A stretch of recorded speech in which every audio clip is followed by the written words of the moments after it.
होगा। राजीव रंजन आपके पास आ रहा हूं। राजीव, आपने अभी तक बंगाल में क्या देखा पहले चरण में? राजीव, आपको क्या लग रहा है कौन आगे?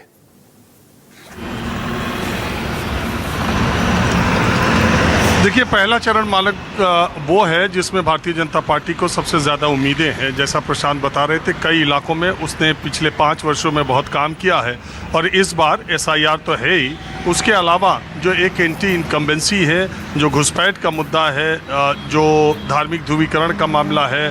बीच में आपको मालूम है कि इन इलाकों में कुछ सांप्रदायिक तनाव दंगे हुए थे, बहुत सारे लोगों को अपने घरों को छोड़ करके दूसरी जगह रहना पड़ा था। हालांकि ममता बनर्जी वहाँ पर गई थी और 100 के करीब घर बनवाने का उन्होंने पैसा दिया, लेकिन जब वहाँ पर सेंट्रल पैरामिलिट्री फोर्सेस के लोग आए तब लोगों का थोड़ा विश्वास जगा।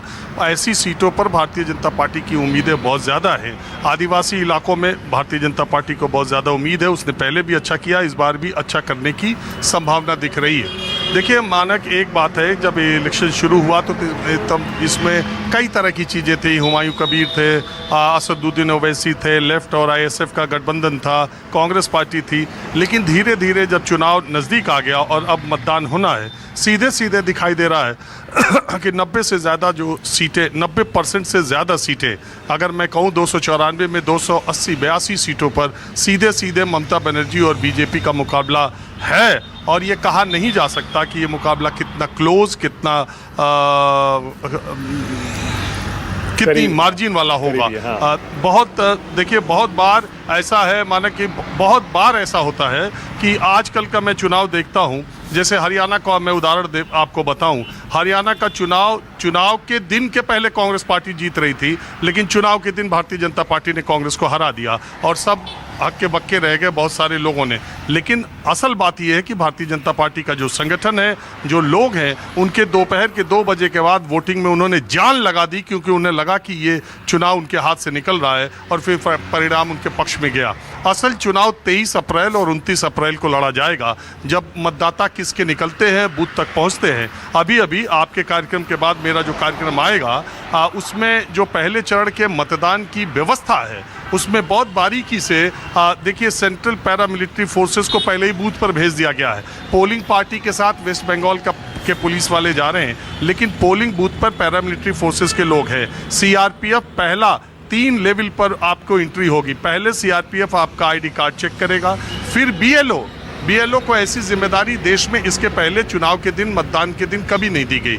फिर BLO सेकंड लेवल पर ये चेक करेगा, चूंकि वो उसी गांव, उसी कस्बे, उसी बाजार, उसी मोहल्ले का होता है, तो BLO उसको चेक करेगा कि ये जेन्युइन वोटर है कि नहीं, ID है कि नहीं, सब कुछ है कि नहीं। उसके बाद वो प्रिजाइडिंग अफसर के पास जाएगा, उसके बाद वो वोट दे पाएगा। तो 3 लेयर पर ये चीज़ें रखी गई हैं। 100 मीटर तक मतदाता के अलावा कोई व्यक्ति नहीं आएगा। सारी चीज़ें कैमरे में कैद होंगी। अगर कैमरा बंद होगा तो वोटिंग रोक दी जाएगी।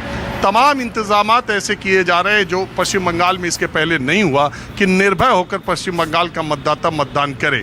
आपको मालूम है, बाइक चलाना रोक दिया गया है और पहले फेज में जो टूरिस्ट स्पॉट्स हैं वहाँ के सारे होटल खाली करा लिए गए हैं। शराब की दुकानें 96 घंटे पहले बंद करा दी गई हैं। इवन पहले चरण का जहाँ मतदान होना है वहाँ भी बंद करा दी गई। हालांकि ये वेस्ट बंगाल का गवर्नमेंट का फैसला है।